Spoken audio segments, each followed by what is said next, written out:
Hello à tous et bienvenue dans cette nouvelle vidéo. Aujourd'hui je te présente une recette d'accompagnement, un des accompagnements que j'ai le plus mangé au Brésil et je pense qu'il est, je vais pas dire de conneries, mais je pense un des accompagnements les plus connus du Brésil aussi, c'est la farofa bacon. Après vous avez 1500 sortes de farofa différentes, chaque famille a sa recette, etc. Donc voilà. On se retrouve juste après l'intro. Si c'est pas encore fait, abonne-toi, active la cloche de notification pour rater aucune des vidéos. Et on se retrouve juste après l'intro.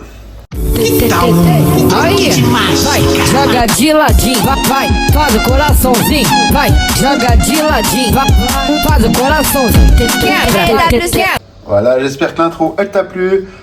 En fin de vidéo, si t'as aimé la vidéo, n'hésite pas à la partager avec ta famille, essayer la recette et me notifier sur les réseaux sociaux. Lâche un petit commentaire, un petit like en fin de vidéo. Et voilà, maintenant on se retrouve pour les ingrédients. Alors, un truc tout simple. On aura besoin farine de manioc. Hein, j'ai pris une farine comme ceci. Basique, du beurre, du lard. Alors au Brésil, on achète, je l'ai souvent vu acheter comme ça, en morceaux. Là j'ai coupé un morceau du morceau. Et on va le découper nous-mêmes. On a de l'oignon rouge et là je vais mettre de gousaille, après ça vous mettez par rapport à votre goût. On aura besoin d'un petit peu d'huile d'olive, une belle poêle et on va attaquer gentiment. Alors pour le lard, ce que je vais faire c'est que je vais couper cette espèce de couenne que je ne vais pas jeter, parce que ça, quand vous faites une feijoada ou un ragoût, mettez-les dedans. Moi je les congèle dans un sachet et en fait ça va apporter beaucoup de goût après dans votre ragoût. Donc gardez-les, ces couennes, ça vaut la peine. Et là on va faire comme une julienne. Moi j'aime bien quand c'est assez fin. Alors un couteau bien aiguisé bien sûr. Et je vais couper les petites tranchettes comme ça. C'est vraiment... Vous verrez, c'est une recette qui est ultra simple. Vous pouvez très bien acheter vos lardons dans le commerce. Ça ne pose aucun problème.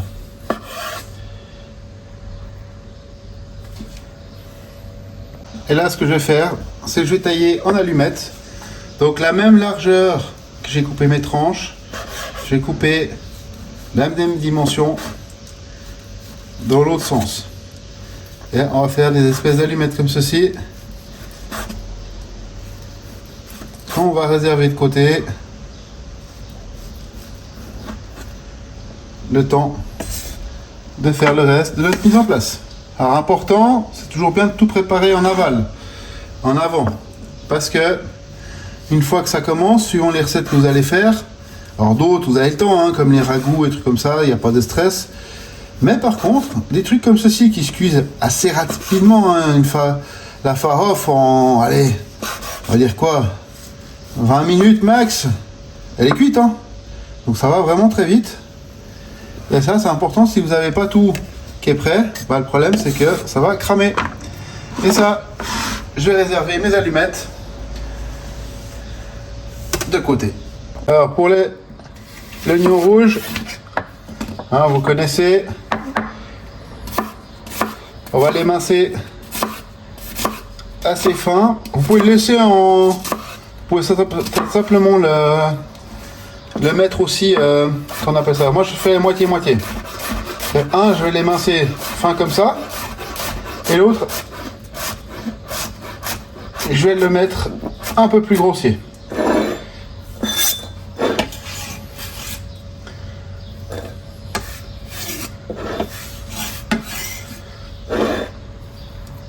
Comme ceci. Là, je vais juste, hop, je le coupe en deux. Et là, je vais le couper en petites lamelles. Pas trop fines non plus, parce que autrement, pendant la cuisson, elles vont complètement se défaire. Ce qui n'est pas non plus le but, c'est qu'il y ait quand même un peu de mâche.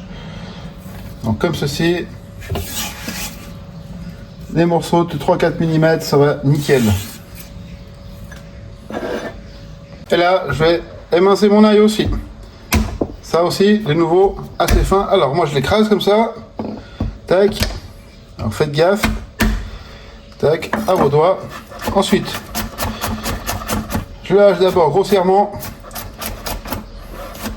comme ceci, et après, je vais continuer à le hacher jusqu'à ce que ça ait la taille que je souhaite. Alors là, je peux vous le faire en direct, vous verrez, ça prend quelques minutes, quelques secondes même. C'est pas super long. Hein, il suffit juste de ramener un peu tout au milieu à chaque fois. On fait un passage ou deux. Hop. On ramène tout au centre. Et on recommence jusqu'à ce qu'on ait la taille qu'on désire. Hein.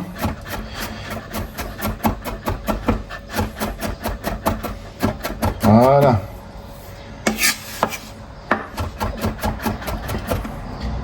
Comme ceci.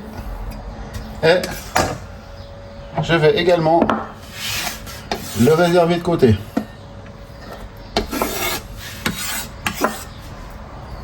Tac, comme ceci. Voilà, à ce stade, ma mise en place elle est faite. C'est vraiment simple, vous verrez, vous gagnez énormément de temps comme ça. Et là, je vous montre à côté, bien sûr, vous le voyez sur mes vidéos. Là, j'ai du sel, du gros sel, du sel fin, de l'ail sec, du piment parce que j'aime bien. Je vais aussi en mettre un petit peu, mais ça c'est à mon goût. J'ai plusieurs sortes de poivres différents, de l'huile d'olive, des sels aromatisés que je fais moi-même, du sel. Enfin voilà, des épices à portée de main. On va prendre la poêle, on va faire revenir dans un tout petit filet d'huile d'olive notre bacon et après la suite de la recette. Voilà, maintenant je vais faire revenir en premier mon bacon. Alors ça sert à rien d'aller trop fort, le but c'est qu'il brûle pas. Donc j'ai mis un feu doux, j'ai mis un feu moyen on va dire. Et on va laisser frire ça tranquillement. Voilà, mon bacon il est bien doré. Je le retire du feu et je le mets de côté en prenant soin de laisser la graisse du bacon dans la poêle. On en aura besoin pour la suite. Et c'est ça qui va faire que ça donne justement ce bon goût de bacon en plus du fait qu'il y ait du bacon dedans. C'est ça qui va donner vraiment ce goût juste exceptionnel à notre préparation.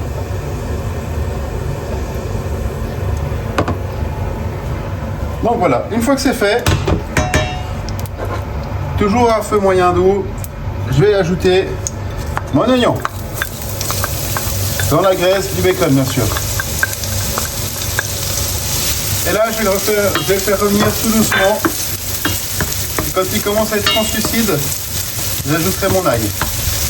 Il commence légèrement à être, il est translucide mais il commence légèrement à dorer. J'ai baissé un peu mon feu, ça a l'air un peu fort. Bien sûr, il faut adapter, hein. Si vous êtes cuisiné au gaz, c'est pas tout à fait la même chose, hein. Ça réagit pas pareil.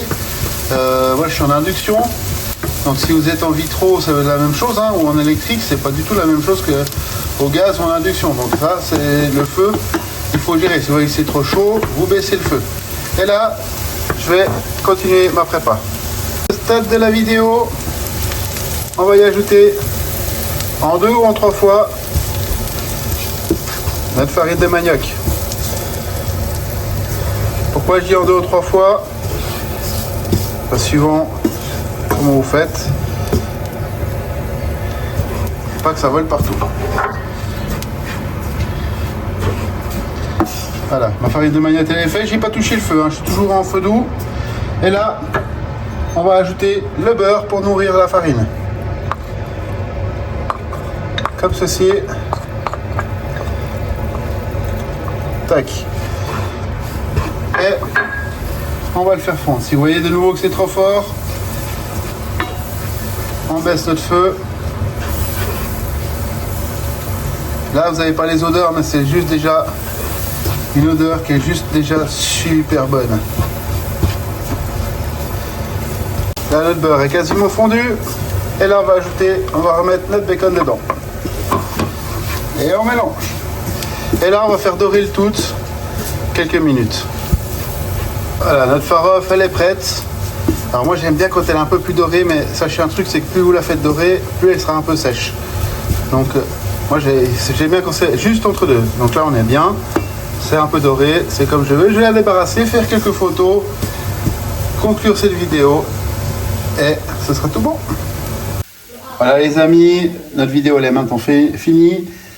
Alors faites attention à un truc, je sais pas si vous entendez. Le beurre, comme il est chaud, il continue un petit peu à cuire. Donc retirez une petite minute avant votre préparation de la poêle et débarrassez-la dans un autre plat. Alors la fois on a fait les fêtes, maintenant il n'y a plus qu'à faire quelques petites photos et je vais déguster ça. En attendant, je te souhaite tout du bon. On se retrouve la semaine prochaine pour une nouvelle vidéo. Et surtout, n'oublie pas, abonne-toi, lâche un petit like, un petit commentaire, mets la cloche de notification pour louper aucune vidéo. Allez, à la semaine prochaine, ciao, porte-toi bien.